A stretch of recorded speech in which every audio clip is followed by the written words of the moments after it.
Sarah Lilly on BBC Radio Suffolk.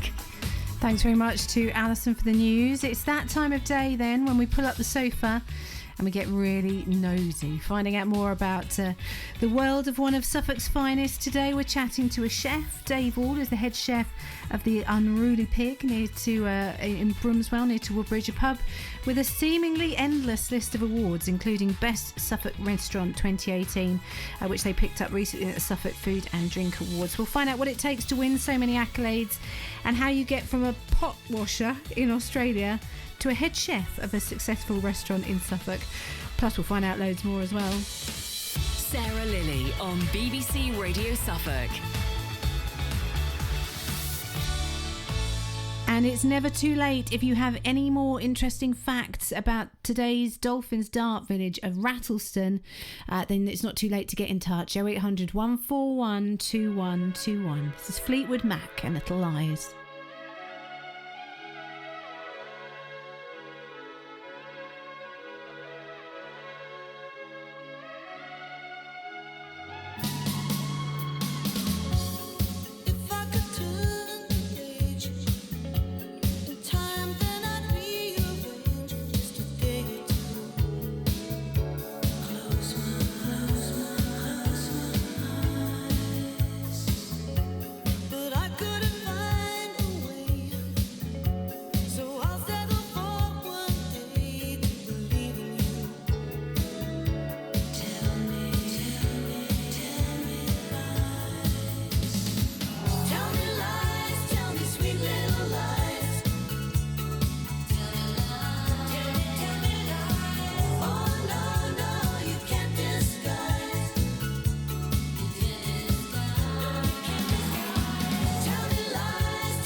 Fleetwood Mac and Little Lies on BBC Radio Suffolk. I'm Sarah Lilly, in for Leslie Dolphin until 4 o'clock today, and it is that time of day when we get comfy with a cuppa and meet our sofa guests. And today I'm joined by the head chef of an award-winning restaurant, the Unruly Pig. It's in Bromswell, near Woodbridge. Maybe you've heard of it, maybe you've dined there.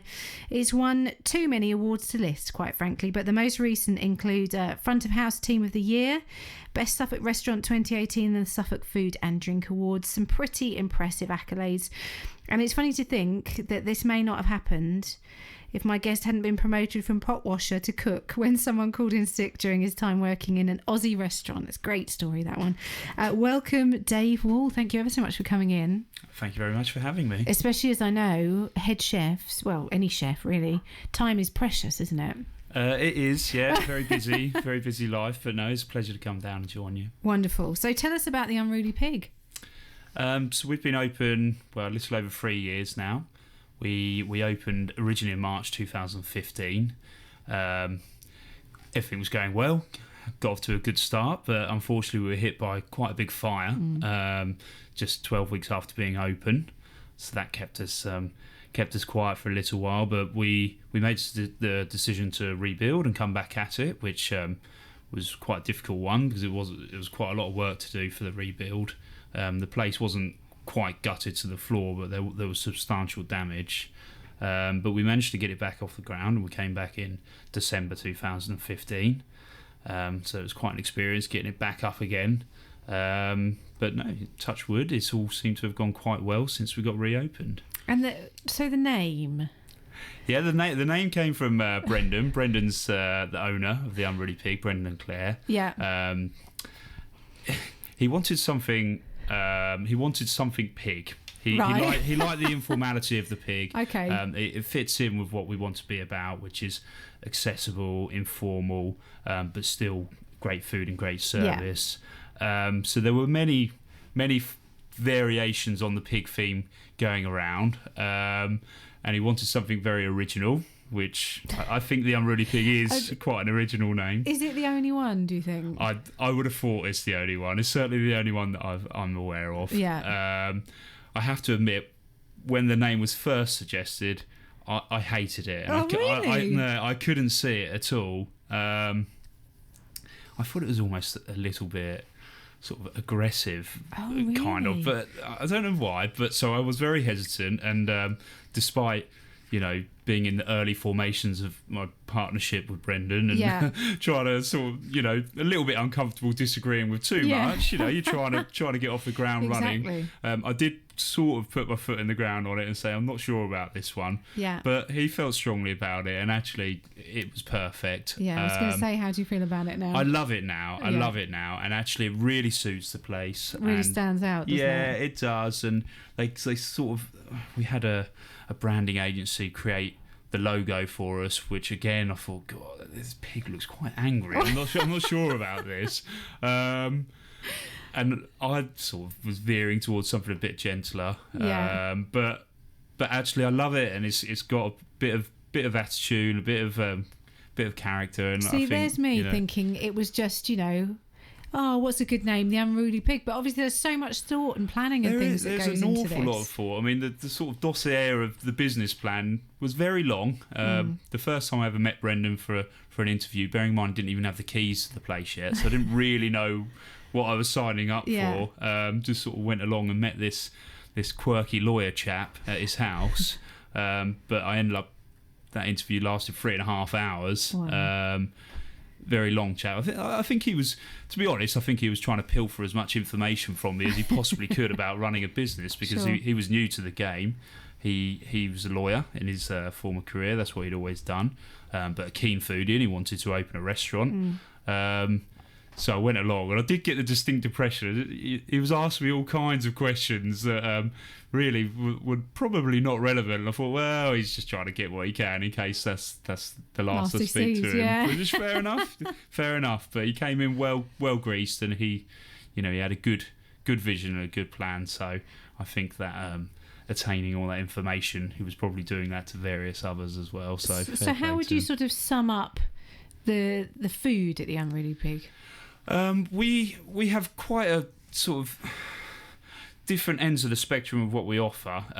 Everything that we do, we approach with love, care and attention. It doesn't matter whether it's a casual, informal lunch or somebody's coming out for a full-on, splash-up dinner. We always apply our best to everything we do, but we do try and cater for those differing needs. So, during the week, it's a far more laid-back affair.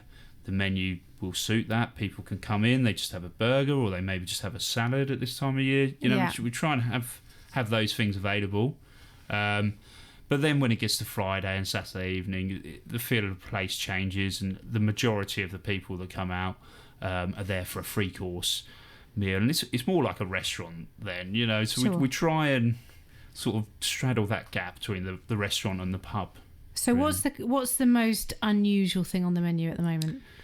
I don't think we've got anything too unusual, but it depends whose standards you're gauging that by. I mean, we do try and choose some ingredients that people won't find everywhere they go Right. in the local area. So, for example, a stalwart on our menu is octopus. We always have an octopus dish. See, you're not sure about that one. I maybe should have hidden my facial expression a bit. I'm never sure, but I guess if it's cooked right, maybe. Well, it's actually, it's not difficult to eat at all. It's actually kind of like a prawn, a meatier prawn. Can you see what it is? No, well, you can actually. It looks like a tentacle. Yeah, the suckers are on there. Yeah, I mean, so we will have ingredients like that, absolutely. but then we'll also, like the burger, we'll also have sort of a lamb rump on the menu. We're not out there to challenge our diners, but we do like to have something that's unique and differing to what they'll find elsewhere in the local area. So, becoming a chef, it wasn't kind of something that was on the cards, was it? It wasn't a childhood dream. No, it wasn't. When I left school, I didn't really know what I wanted to do, like many. So I mean, at the time, I sort of contemplated going to university, but I didn't really know what I wanted to do with it. And it was about the time when they were introducing tuition fees, and I thought, I don't really want to rack up this huge debt without having some kind of purpose. So instead, I decided to go off travelling. Went and spent some time in Australia. Left when I was 18 originally. And as you pointed out, I sort of got a job pot washing. Did you go travelling on your own? No, I went with. There was actually 6 of us that went out, and as it was that kind of time when a lot of people go on gap years, we sort of bumped into a lot of different people along the way. But I did sort of go off in my own direction for probably half the time I was away, because it can be quite. We went off. There was a group of 6 of us. One of the other lads stuck to the itinerary to a T. Cause we planned out everything we were going to do. The rest of us completely abandoned that. And I don't know. Just it's quite hard all making decisions together, and all doing things that interest you all. So I did sort of head off on my own for a little while. And you ended up working in a kitchen? Yeah. Well, basically I spent all my money really quickly. So I wasn't planning on working that much. But I was there to have fun, and I did have fun, and I needed some more money for more beer, really. So I sort of got a job in a kitchen. So were you literally pot washing? Is that what you were doing? Yeah. That's what I first off started doing. Working in a kitchen in the heat of Australia. Yeah. Lovely. I mean, people big up the heat in the kitchen, but you do get used to it. Right. You do get used to it. It's not too big a deal. I do anyway. It doesn't bother me. So you went from. How did you go from pot washer to where you ended up? That was your first kind of venture into cooking, wasn't it? Yeah. Well, I mean, I've always been, even at that stage, although I didn't know what I wanted to do with myself, I did like going to work. I was never somebody who begrudged going to work. I always went in and sort of, put a bit of effort in. Yeah. So I was doing well as a pot washer anyway, getting through the dishes, and then they give me something more interesting to do. And then just one night we were short staffed, and chef sort of collared me, pulled me on, and showed me how a few things work. Very minimal training, I might add, but he threw me in there and said, "Right, you do this. That's what you're doing for the next couple of hours." And it just went fine. Really, it was quite enjoyable. Do you remember what sort of thing you were making? He put me on the fryer section, so funnily enough, we had deep fried octopus on there. Yeah, but it was the chips in there. Yeah. Nothing too challenging. It was a busy place. But was it enough to kind of sow the seed? Yeah, I don't think at that stage it was like, wow, I'm going to be a chef. But I did really enjoy the buzz of the service. It was a really busy place, beachside in Sydney. So, you know, it is a buzz when you go into that, and especially the first time you're having a go at it, although it never really goes away. But so I did like that, and I did enjoy that. And he said, right, you did it right. You're going to come back and do this again tomorrow. And that was that, really. So I did do that there for a while. But it still wasn't until a few years later that I definitely said I was going to be a chef. I came back to England, gave the cooking a rest for a while, still didn't really know what I was going to do. Then went travelling again and went back to Canada. Really enjoyed it. Worked with got a job in the kitchen again. Worked with a chap who was from Australia, funny enough, but he was in Canada. He was a great cook. He was obviously knew what he was talking about, and it was the first time anybody really taught me how to make things. You know, during service, you're not necessarily cooking things from scratch. You can be reheating things or finishing them off. That's how restaurants work. So this was the first time somebody taught me how to make a soup or taught me how to make a risotto. You know, things like that, and that ignited a different level of interest, passion in me, because I really enjoyed that. And it was quite a nice location, wasn't it? Oh, it was beautiful. Yeah, I worked in Whistler ski resort in British Columbia, and it's often voted the best ski resort in the world, and for a good reason. It's amazing. I'm a keen skier, and that so naturally I loved that. But worked on top of the mountain. Literally, if you poked your head around the stove, you could take a few steps and see they had a large panoramic window. You're looking straight down the valley. That's a pretty nice place to work. You finish your day's work and you ski back down. You know, that was pretty. Sounds incredible. Yeah, that was pretty nice. Pretty nice. And then so that, and well, I'm intrigued to find out why we ever got you back from Canada when it sounds as beautiful as it does. I will have some travel news, and then we'll continue our chat with Dave Wall, head chef at the Unruly Pig. Travel news from BBC Radio Suffolk. Let's see how things are looking with Barry. Thanks very much, Sarah. And barely moving, I'm afraid, on the way into and out of Newmarket on the Fordham Road. And now that's between the A14 and Studlands Park Avenue. There are some roadworks there near to the fast food place, which have been causing queues all afternoon. Now especially busy there both ways on the Fordham Road. Now, indications earlier that they were off-peak roadworks, so hopefully you'll get on the move again quite soon now. It's looking busy in Newmarket as well, if you're on Fred Archer Way, as well as on the High Street and the Bury Road. That's very, very slow going for the time of day. Nothing too bad around Bury St Edmunds. Beginning to build northbound on the A143, the Sicklesmere Road, heading into town. And at Ipswich seems to have eased up on Vernon Street slightly at least, and on Grafton Way. That's been slow for much of the afternoon. Hanford Road and also the Sproughton Road are looking quite slow though. On the trains, all okay across the county. I'm Barry Lewis for BBC Radio Suffolk Travel. If you see something or can update me, call 0800 141 2121. On DAB Digital Radio, this is BBC Radio Suffolk. The cow that I'm taking in is Appleton Susan. She was born on the 10th of the 5th, 2016. She has got a bit of a heavy kind of head on her. She's all right. She's got attitude, has she? Yeah, she has got a bit of attitude on her, but she is actually a really nice cow. You know, she does as she's told, but sometimes she can just be a bit on the naughty side. Hear all the sounds of the Suffolk Show on BBC Radio Suffolk. Pudsey is about to take part in the Heat, the mascot race. How's it going, Vicky? Actually, no, Pudsey's just coming over the last jump. The Suffolk Show, coming soon on BBC Radio Suffolk.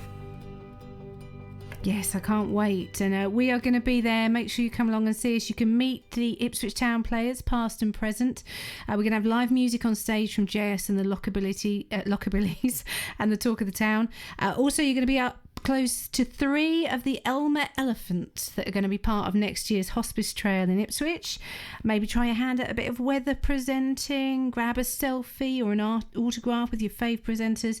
So many reasons to come along. We're on Stand Blue 185, so it's the same as last year, so you know where to find us. Do come along and see us, can't wait. Now we're going to join my sofa guest again any second now, but we'll have a bit more music. Here's the Talking Heads and Road to Nowhere. Well, we know where we're going, but we don't know where we've been. And we know what we're knowing, but we can't say what we've seen. And we're not little children, and we know what we want, and the future is certain. Give us time to work it out.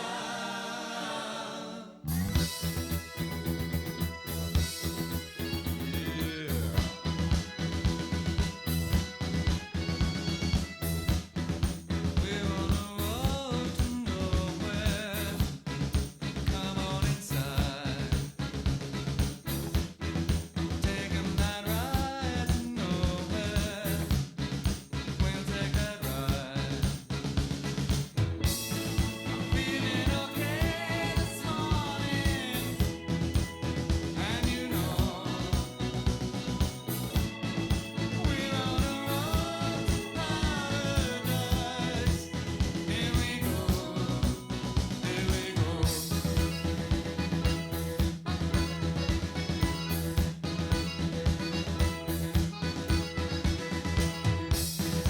We're on a ride to nowhere.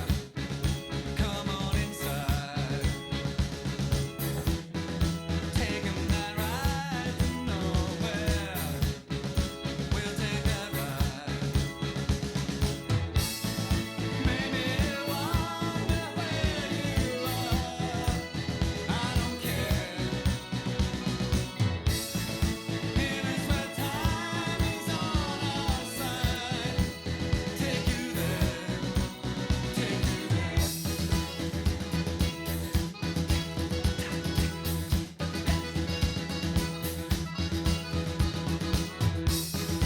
We're on a road to nowhere.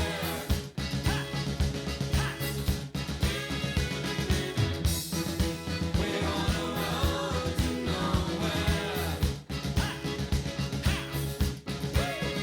There's a city in my mind. Come along and take that ride. It's alright, baby, it's alright.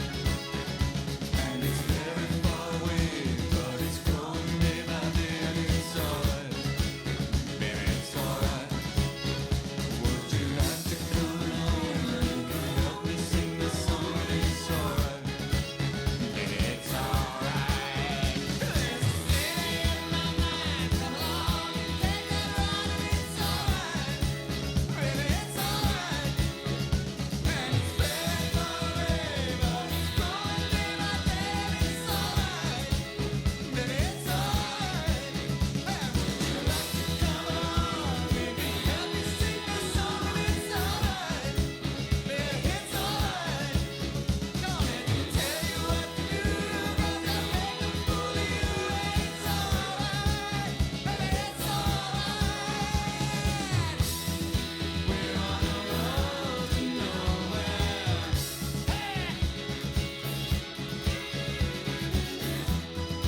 We're on a road to nowhere.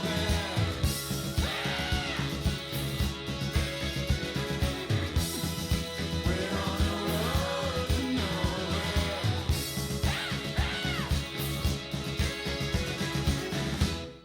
We're on a road to nowhere.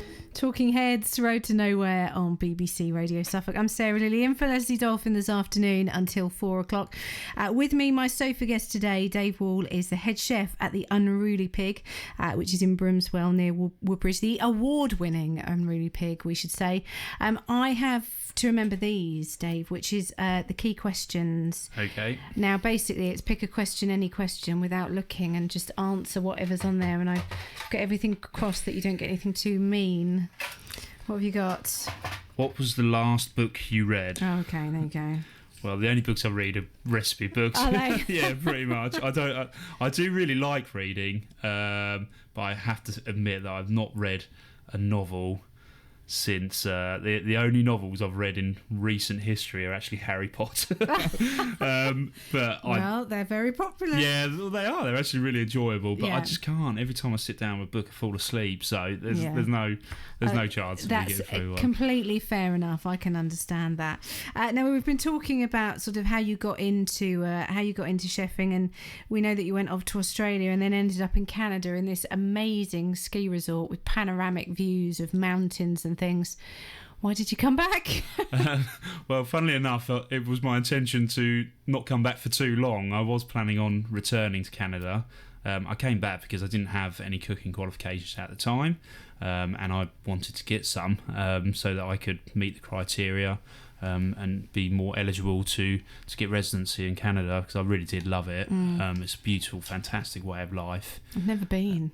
It was amazing. So beyond the ski season, in the summer I worked at a great golf course, and the people are great, and it's, they live in a resort, so why wouldn't they be happy all the time? Like, it's a pretty nice way of living. So yeah, I very much wanted to go back, and I set about getting my cooking qualifications, but to be honest, I got caught up in the bug and enjoyed cooking so much that about the time that I would have been heading back to Canada, instead I moved to London to go and work in some restaurants that I thought would help further my career as a cook. So what sort of places did you work with Gordon Ramsay, or was it part of his sort of... It was part of his... I mean, by the time I'd joined Gordon Ramsay Holdings, he was becoming quite the celebrity. Yeah. So he was very busy. I did meet him a fair few times, but... What was he like?